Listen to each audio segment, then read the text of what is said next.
soi kan re le thei tura kan ngai em che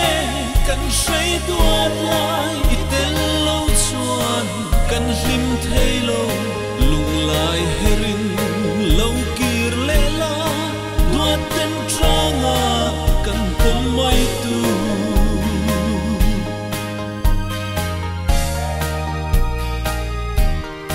anna ani hliam tor te kha chan tu pui tu ingai em sun thei chang se o ikyanga nge kha nat pui che kan hwa ma sun thei chang si lo duat lai mam pui min lai tam ro mangai tu te hi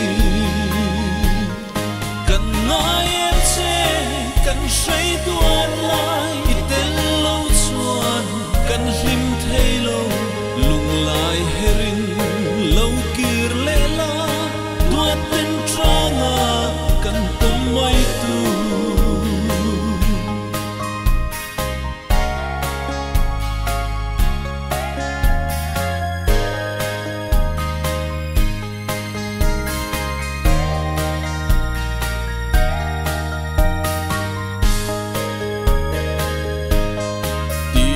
suala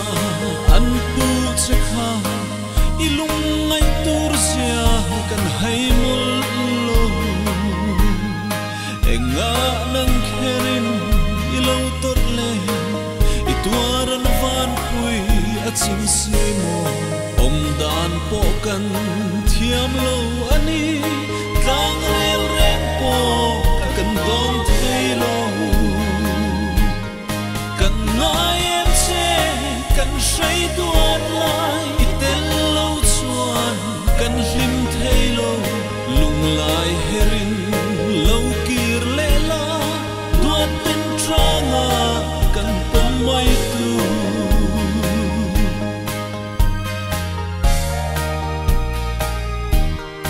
lo lo mang che mangai lel nun ne ngai dam na thuam in sia fello le thing lo kan sei tuat kha mangai na in lo thua mang che chutin hlim sai kan rel mana an em ani